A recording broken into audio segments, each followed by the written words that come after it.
कीर्तनात म्हणला नाहीत. म्हणलं तुम्हाला कोपरखिळे हाणून मला काय भेटणार होतं. पण याच्यानंतर अशा तुम्ही चुका करू नका. तुम्ही कीर्तन करा, जबाबदार आहात. लोकांचा विश्वास असतो आमच्यावर विश्वास असतो.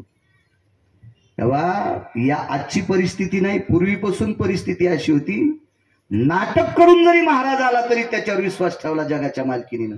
रावण्या खोटारडा महाराज होऊन आलता, पण कपडे भगव्या रंगाचे एक मनुष्यतेने विश्वास ठेवला. संप्रदायावर लोकांचा आजही विश्वास आहे. आमच्या लोकांनी जितकं पाठांतर आहे तितकंच बोललं पाहिजे, किंवा दुसऱ्याचं सहन बी केलं पाहिजे बरं का.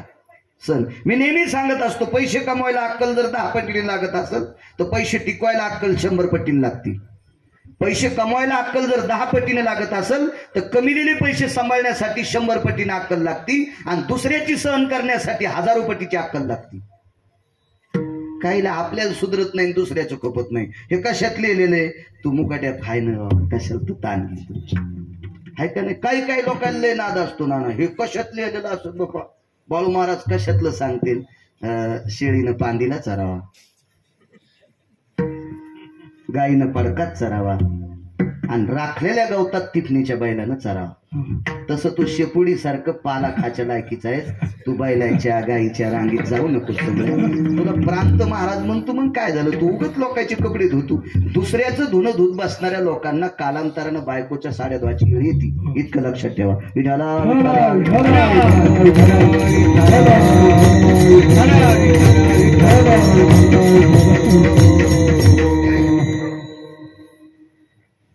पत्र आलंय, ते पत्र ते फार गोडसं पत्र आहे.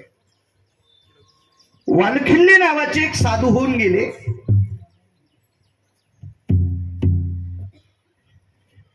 महर्षी वाल्मिक आणि वालखिल्ले दोघांची ज्या वेळेला भेट झाली त्यावेळेला पत्राविषयी संवाद झाला. काही काही गोष्टी रामायणात बघायच्या नाही, ही तुम्हाला रामायणात सापडणारच नाही. या पत्राचा विषय, सुषेण नावाच्या डॉक्टरचा मृत्यू रामायणात नाही सापडायचा. दुसरं पुराण बघायचं. दुसरं दोघांचा ज्या वेळेला संवाद होतो त्यावेळेला ते पत्र लिहिण्यासाठी विभीषणानं पाचारण कोणाला केलं असेल कल्पना करा. सुषेण नावाचे डॉक्टर वारलेत आणि प्रभू रामचंद्राला निरोप द्यायचा आहे. बराच वेळ लंकेच्या राजाचा गेलाय. लंकेचा राजा म्हणजे रावणाच्या नंतरचा विभीषण. विभीषणाचा विचार बराच वेळ गेलाय. आता पत्र कोण्या शाईनं लिहावा, सुरुवात कशी करावा, त्याला नाव काय द्यावा, पाठवायचे प्रभू रामचंद्राला. बरं, अशा व्यक्ती दुःखद मरण प्राप्त झाले, त्याचा प्राण गेलाय, त्या व्यक्तीनं लक्ष्मणाचा प्राण वाचला. असा डॉक्टर आहे. काय लिहावं, कसं पाठवावं, काय करावं. नाविन्यपूर्ण एक व्यक्ती बोलवली, पुराणात नाव शोधा, आणि त्या व्यक्तीच्या हाताने ते पत्र लिहिलं. आणि आकाश मार्गाने एका निशाचराच्या हाताने पत्र प्रभू रामचंद्राच्या हातात पडलं. पत्राच्या लखोटा उकालल्याबरोबर प्रभू रामचंद्राच्या डोळ्यातून पाणी आलं. सीताई साहेब जवळ होत्या. धनी धनी, काय वाणी श्रीमंत असेल बायकांची, त्या धनी म्हणायच्या, मालक म्हणायच्या.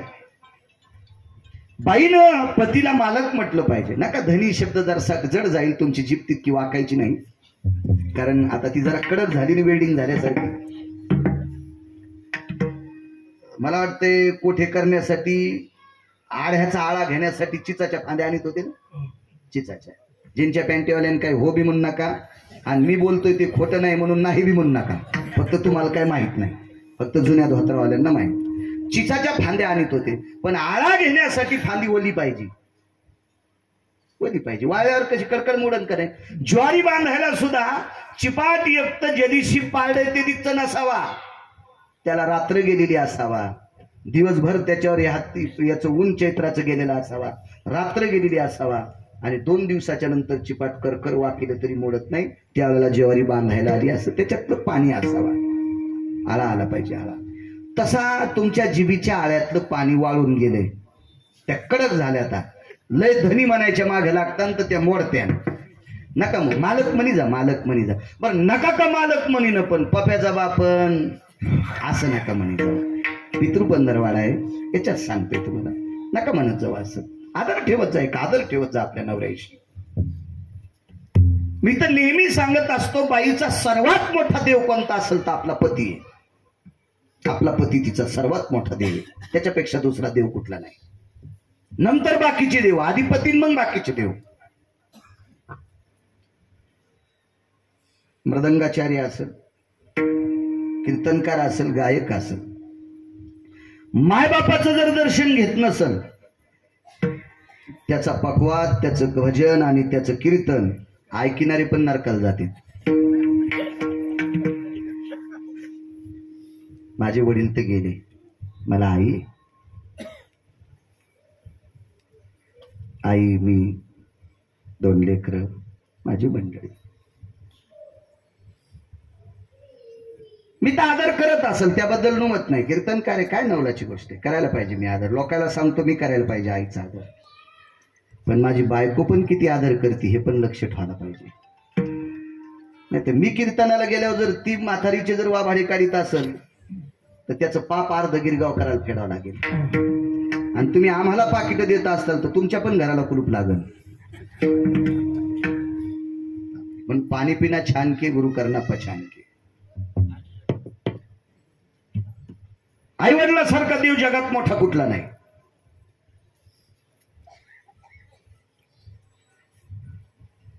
लक्ष्मण झोपेतून उठावा असे उठले. सीताई साहेबाला प्रभू रामचंद्र घेऊन गेले, इथपर्यंत सांगितलं, पोचले. आणि नंतर विभीषणानं मृत्यूचं पत्र पाठविलं. दुःखद पत्र, तिथं झालता.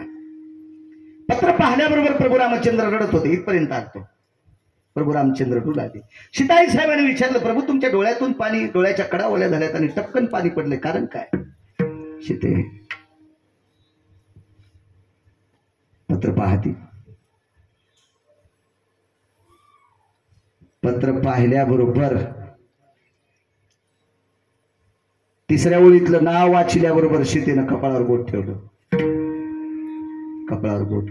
उर्मिला धावत आल्या, श्रुतकीर्ती धावत आली, मांडवी धावत आली आणि तिघींनी विचारलं, ताई साहेब मालक रडतात आणि तुम्ही पत्र पाहिल्याच्या नंतर कपाळावर बोट ठेवलं, कारण काय? तुमच्या सुद्धा डोळ्यातून पाणी येतंय. उर्मिला, श्रुतकीर्ती, मांडवी, आपल्या तिघीच्या कपाळावर कुंकू शाबूत ठेवणारा मृत्यू पावला. मारुतीरायनं पर्वत आणला, त्याबद्दल दुमत नाही. इथं मारुतीराय स्वतः उल्लेख करतात की या पर्वतावर दिव्य वनस्पती, औषधी वल्ली आहे, असा सांगणारा गुरु माझा सुषेण आहे. सुषेण नावाचा डॉक्टर औषधीच्या बाबतीत मारुतीरायसाठी गुरु होते. मला त्यांनी सांगितलं पर्वत आणायचं. मारुतीराय म्हणतात, हे मोठेपण सुषेणला द्या, त्या सुषेण नावाच्या वैद्याला मोठेपण द्याय. आणला पर्वत, मी आणलाय, रातपाट केली, बेजार झालो, या बाबतीत माझं श्रेय आहे, त्याबद्दल दुमत नाही. पण हे श्रेय मात्र औषधीचं श्रेय सुषेण नावाच्या डॉक्टरला द्या. स्वतः मारुतीरायचं वक्तव्य आहे.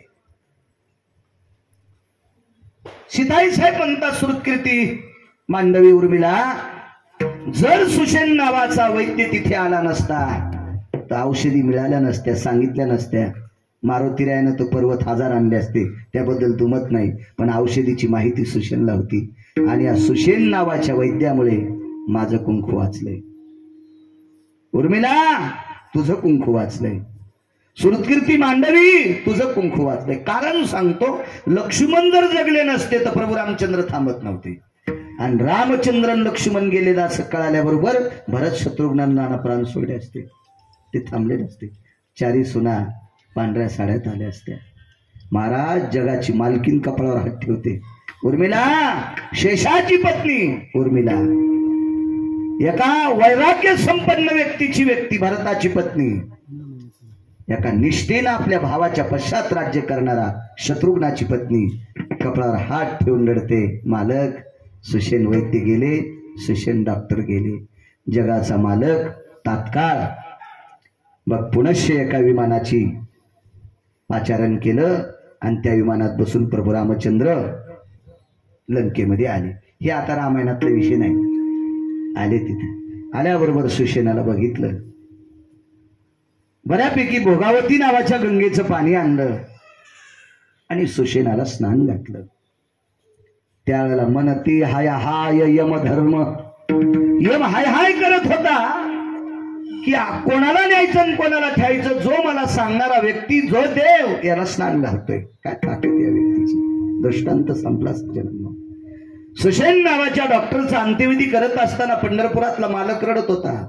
जगातला 2 नंबरचा डॉक्टर, पृथ्वीवर जितके देश आहेत या सर्व देशातला 2 नंबरचा डॉक्टर, 2 नंबरचा. प्रत्येक डॉक्टरच्या हॉस्पिटलमध्ये भगवान विष्णू परमात्म्याची चतुर्भुज मूर्ती असते. त्या मूर्तीच्या हातात एक कलश असतो. तो कलश असतो अमृताचा आणि ती मूर्ती असते धन्वंतरीची. धन्वंतरीची मूर्ती असते विष्णूच्या मूर्तीसारखी. 1 नंबरचा डॉक्टर. धन्वंतरे नमः अशी ती मूर्ती. तसा 2 नंबरचा वैद्य सुशेन नावाचा वैद्य. या सुशेन नावाच्या वैद्यासाठी पंढरपुरातल्या मालकाने थाय मोकलून रडावं. पंढरपुरातली मालकी सीतेनं धाय मोकलून रडावं. हा वैद्य किती मोठा असावा कल्पना करा. पण सज्जनांनो, जिथं त्या वैद्याला जावं लागतंय तिथं स्वर्गीय आदरणीय डॉक्टर दत्तराव विटेवरच्या मालकाच्या, दक्षिणेच्या मालकाच्या तडाख्यात सापडले. विटेवरच्या मालकाने, काशीतल्या मालकाने नमूद केलेला दक्षिणेचा राजा, त्या राजाने घाला घातला आणि स्वर्गीय दत्तराव डॉक्टर साहेबांना तो घेऊन गेला. जिथं सुशेनाला जावं लागते तिथं दत्तराव गेले. हे आपल्याला निमूटपणे मान्य करावं लागेल. काळ हा सुशेनाच्या सुद्धा उशाला बसला. म्हणून मालक पहिल्या कडव्यात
किती मोठे सुशेन आहेत सज्जनांनो.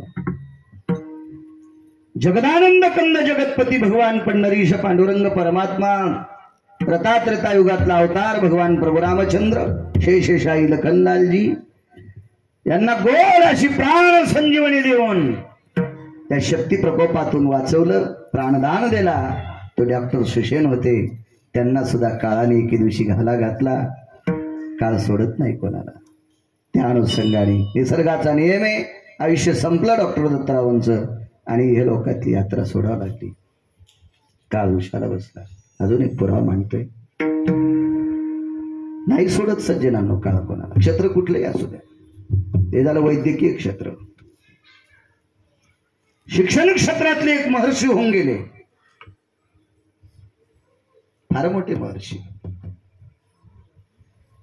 त्या महर्षी सारखा जगात महर्षी झाला नाही कोणी.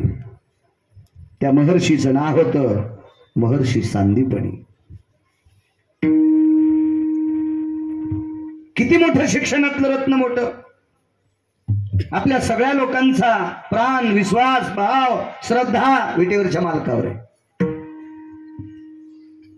वांगीकर विटेवरचा मालकच 9 वर्ष 12 दिवस त्याच्याकडे शिकायला.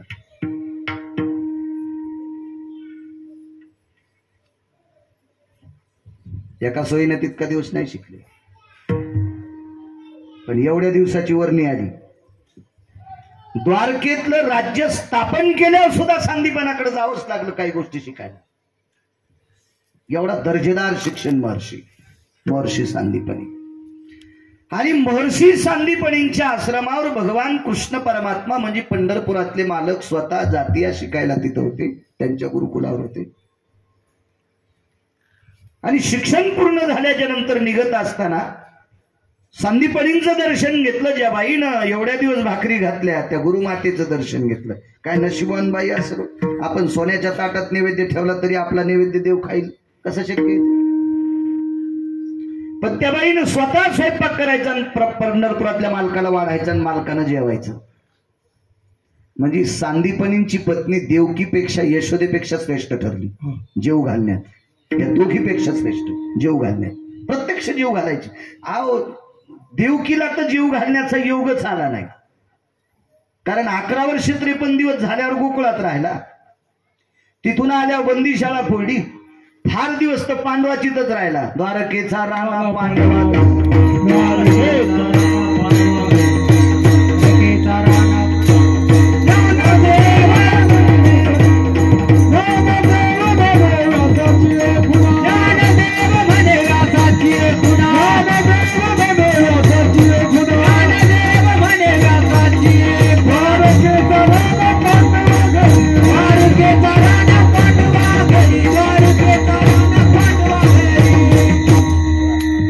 द्वारकेचा राणा पांडवा घरी. जास्त काळ भगवंताचा पांडवाकडे गेला. जन्म 11 वर्ष 53 दिवस गोकुळात गेला. जास्त काळ पांडवाकडे गेला. आणि नंतरचा काळ इकडे असेल तर बायका 16,108 होत्या. बायका चल स्वयंपाक केली, बायका 16,108 होत्या ना. एक असल्यावर अडचणी. दुर्देस्थानितम चतुर्दिनात भयस्थितानां परक भोक्तव्यम एकांग सर्व स्थितेषु. काही काळ असतात, तितक्या काळापुरता आईनं स्वयंपाक करा. पण 16,108 पत्न्या म्हणल्यावर गरजच पडली नसेल ना. म्हणजे जेवढं जीव सांदीपनांच्या पत्नीने घातलंय तितका जीव घालायचा वेळ देवकीला सुद्धा नाही आला. आई होती जन्मदाती, आई होती. देवकीपेक्षा जास्त जीव घातलं यशोदा मातेनं, आणि यशोदेपेक्षा जास्त जीव घातलं सांदीपनींच्या पत्नीने. कारण यशोदेकडं भगवान परमात्म्याचा लळा गोपीला लागल्याच्या नंतर गोपीत जास्त यशोदेच्या वाड्यात येत होत्या. गवळणी त्या तोंडा भुललिया, नामा म्हणे हाती लोनियाचा उंडा. गवळणी त्या तोंडा भुललिया, जास्त गोपी जात होत्या. पण सांदीपनींच्या आश्रमावर मात्र स्वतः स्वयंपाक करायचा, स्वतः जेवायला वाढायचं. इतकी नशिबान स्त्री होती सांदीपनींची पत्नी. भगवान निघत असताना आईचं दर्शन घेतलं, सांदीपनींच्या धर्मपत्नीचं, आणि निघत असताना विचारलं, आई साहेब निघू का? हो ये म्हणे. मधला विषय सोडून देतो. भगवंताला वाटी लावत असताना रडत होत्या, डोळ्याला पाणी आलं. देवाने विचारलं, आई साहेब तुम्ही रडता? तू जातोस रे बाळा.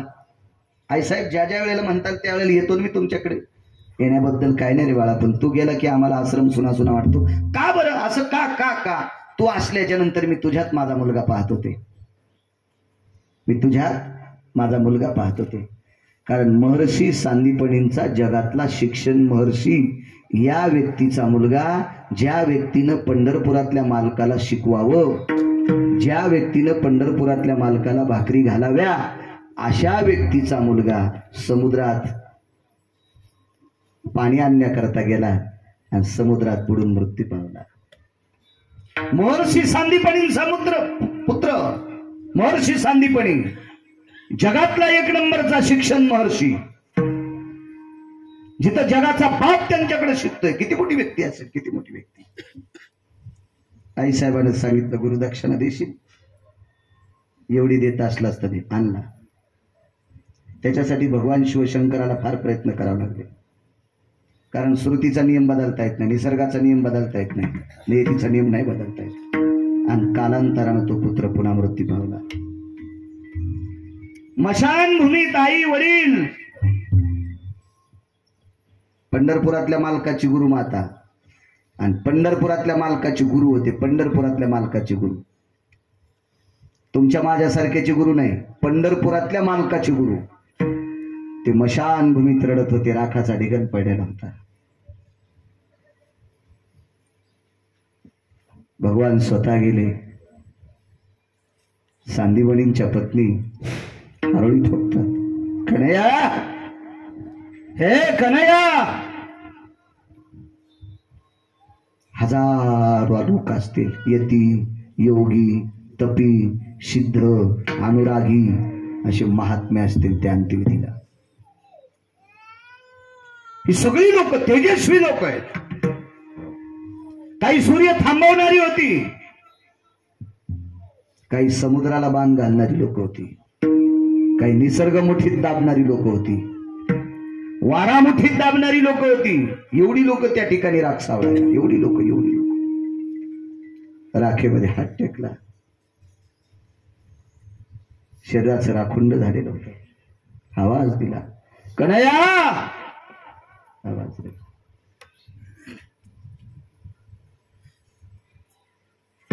तेवढ्या देवतेतून, तेवढ्या ऋषीतून, तेवढ्या मुनीतून, तेवढ्या योग्यातून, तेवढ्या तप्यातून, राजे महाराजे या सगळ्यांच्या गर्दीतून जगाचा मालक सांदीपणींच्या धर्मपत्नी जवळ एकीकडे सांदीपणी उभे आहेत, खाली मान घालून बाई पुढे बसलेले आहेत. जी आई साहेब, जी शब्द वापरला देवाला, जी आई साहेब, जी जी जी जी. कन्हैया बोलू, मागच्या वेळेस तू आमचं ऐकलंस रे. काय प्रसंग असेल होतो मशानभूमीतला. देव बाजूला आहे, जगाचा बाप येतो, त्याच्या सत्तेशिवाय जगातलं काही चालत नाही सज्जनांनो. आणि जिचं बालकाची राग झाली ना, ती आई त्या राखेच्या डेगलाच्या बाजूला आहे. जगाच्या मालकाला हात जोडे, कृष्णा उलट झालं रे, उलट झालंय कृष्णा, काय करू बाय. एका दिवसाकरता पोराला वाचव, सोयीचं करायचं होतं. एका दिवसाकरता मुलाला वाचव रे, काय होणार आहे साहेब. ऐक कृष्ण, आज त्याला जिवंत कर, उद्या सकाळी मी मरते. माझा अंत्यविधी ते करील, माझ्यानंतर त्याला घेऊन जाय. नाही करतायत पण आई साहेब, नाही करतायत. कृष्णा कर रे तेवढी उपकार, कर तेवढे उपकार.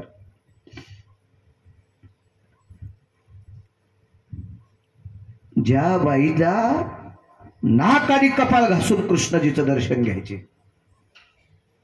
जिच्या पायावर नाक आणि कपाळ घासून पंढरपुरातला मालक दर्शन घेतोय, त्या बाईला मसन वाट्यात हात जोडायची वेळ आली. मसन वाट्यात. कृष्ण ऐक रे, ज्या हाताने मी तुला नैवेद्य दिलाय रे, त्या हाताची थाप मी तुझ्या पाठीवर कधी बी टाकीत गेले, पण आज माझ्यावर वेळ आली रे कृष्णा. मला तुझ्या पाठीवर थाप टाकण्याऐवजी मला तुझ्या पुढे हात जोडायची वेळ आली. माझं सोयीचं करतोच करे.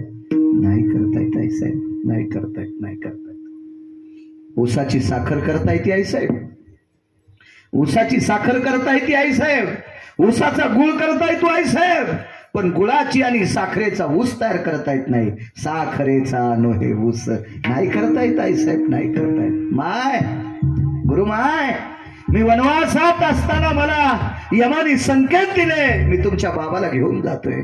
माय, मी जगाचा बाप आहे, विश्वाचा बाप आहे, तरी मी वनात असताना माझ्या बाबाला जावं लागतंय ग माय, मला नाही ऐकतात. एक सांगू माय तुला, माय तुझ्या मुलाने तुझ्या अगोदर जाणं हे तुला जितकं दुःख वाटतंय माय, लक्षात ठेव, आयुष्य संपल्याच्या नंतर थांबता येत नाही. माझ्या सख्या भावाची मुलगी माझ्याच भावाच्या हाताने विधवा झाली. सुलोचना, सुलोचना. आणि मुलीनं स्वतः विनंती केली, बाबा बाबा माझं कुंकू तुमच्या हाताने पुसलंय, मुलगी तुमची विधवा झाली, जावायला जिवंत करू शकता का. विटेवरच्या मालकाने त्या ठिकाणी उत्तर दिलंय पुढे. माय, मागच्या अवतारात घडलेला वृत्तांत सांगतो. स्वतःच्या मुलीचं वैधव्य आम्ही डोळ्यानं पाहत होतो, जावाई आमच्या हाताने मारलाय, नाईला जाणं मुलगी सती गेली, हा भाग सौभाग्याचा सोडून द्या, पण आम्हाला ते सुद्धा जिवंत नाही करता आलं, नाही करता आलं, नाही करता येणार.